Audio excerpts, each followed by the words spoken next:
Financial markets పై పట్టు సాధించాలనుకునే వాళ్ళు Revanth conduct చేసే వెబినార్ కోసం ఈ నెంబర్ కి కాల్ చేయండి.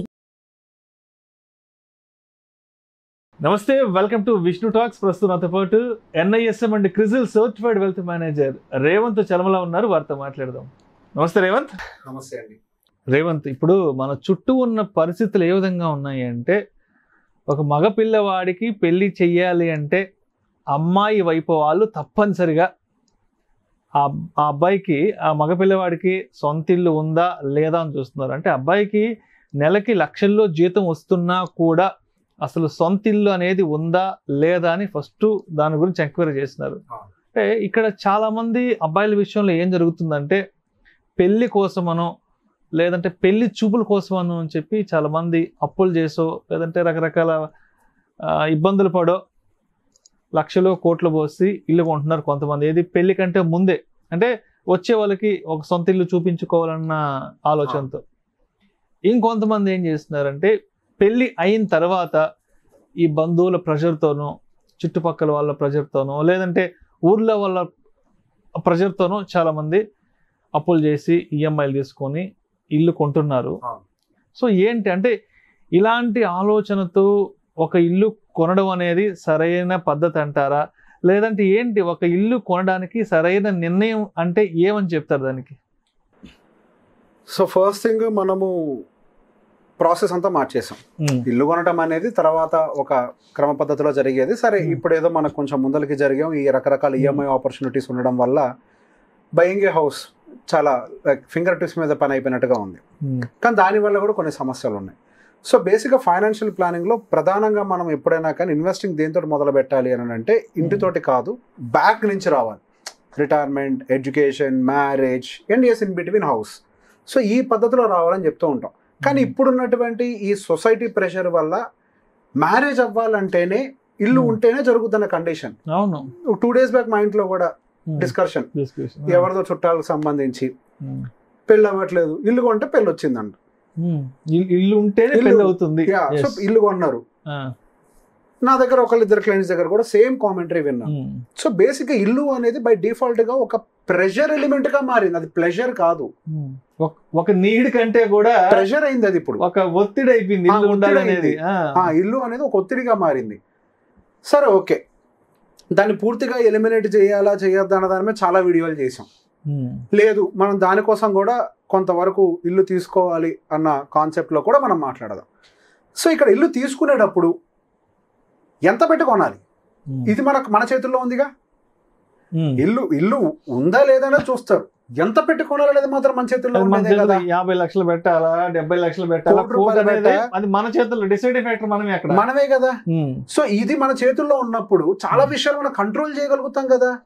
సో దీన్ని ప్లాన్ చేసే ప్రయత్నం చేయాలి. ఓకే, సో ఇల్లు కొనాలంటే ₹1,00,00,000 పెట్టి కొనొచ్చు, 50 లక్షలు పెట్టి కొనొచ్చు. హైదరాబాద్లో 50 లక్షలకి ఇల్లు రాదన్న మాట చెప్పొద్దు. వచ్చే ఏరియాలు ఉన్నాయి. హైదరాబాద్ పరిసరాల్లో 50 లక్షలకి 60 లక్షలకి వచ్చేటువంటి ఏరియాలు ఇంకా హైదరాబాద్ లో ఉన్నాయి.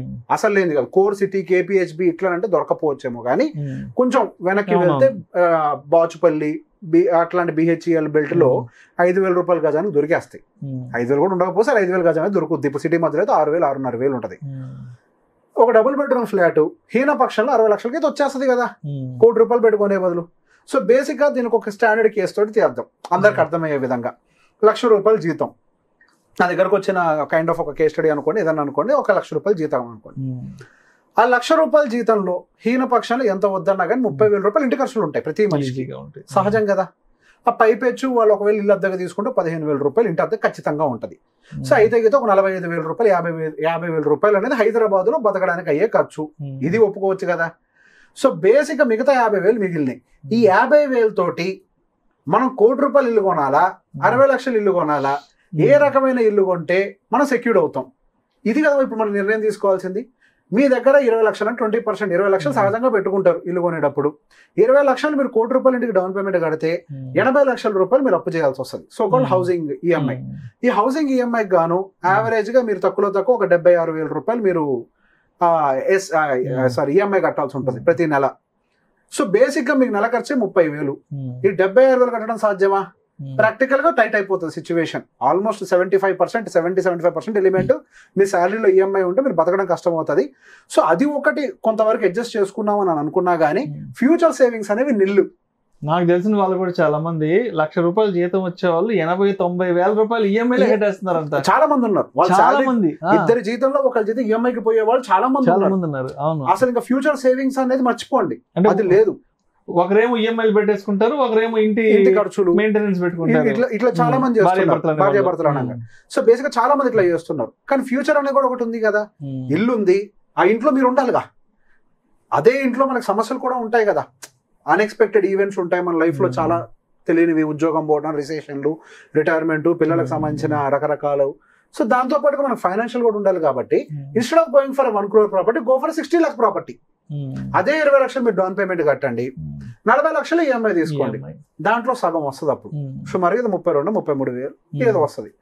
ఓకే, సో మీరు ఎంత డబ్బులు ఇక్కడ సేవ్ చేశారు, హాఫ్ ఆఫ్ ద అమౌంట్ మీరు సేవ్ చేస్తారు. ఓకే, సో బేసిక్ ఇప్పుడు మనం కంపారిజన్ చూద్దాం. ₹1,00,000 ఇల్లు కొంటే 30 సంవత్సరాలు, ఇప్పుడు 30 సంవత్సరాలు యావరేజ్ వయసు అని అనుకుంటే 30 సంవత్సరాలు ₹1,00,000 ప్రాపర్టీ ఒక 7.5 కోట్లకి వెళ్తుంది. 7% రేటు, అంతకు మించి పెరగదు అపార్ట్మెంట్. అదే 60 లక్షల ప్రాపర్టీ 4.5 కోట్లకు పోతుంది. ఇక్కడ ఏం జరిగింది, ఇంకా 50% మీకు ఇక్కడ డబ్బులు మిగులుతున్నాయి.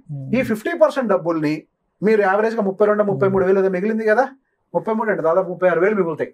36 వేలు మిగులుతాయి. ఆ 36 వేల రూపాయలు కనుక మీరు ఎస్ఐపి రూపంలో చేసుకున్న 15% తోటి ఈ ఇల్లు 4.5 కోట్లు అయ్యే టైంకి మీ దగ్గర 25 కోట్లు ఉంటాయి.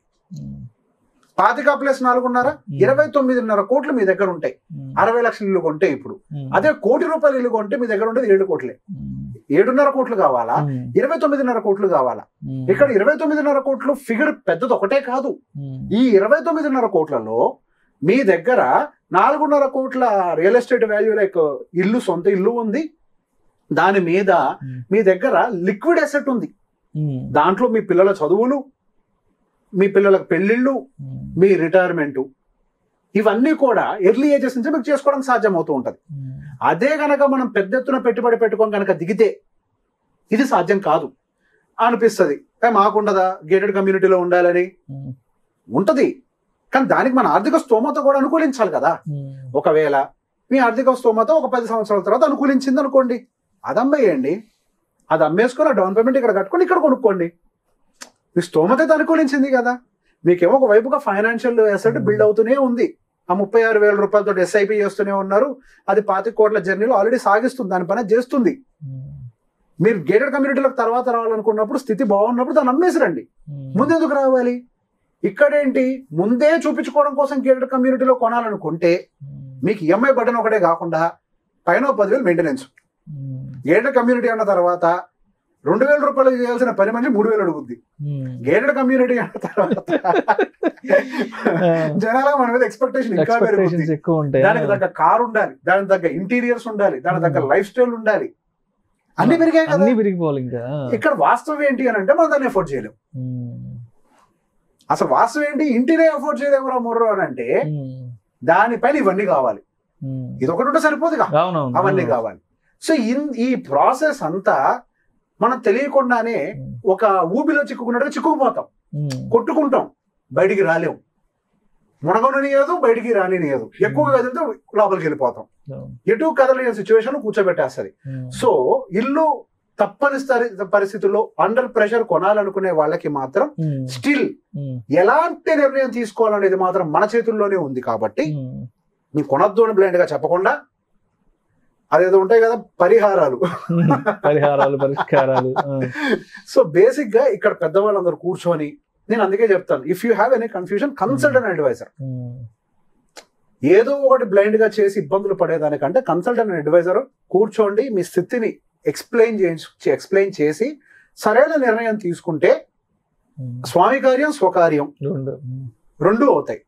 అలా కాకపోతే ఎటో ఒక వైపు వెళ్ళి ఇరుక్కుపోతాం. Thank you so much. Thank you అండి.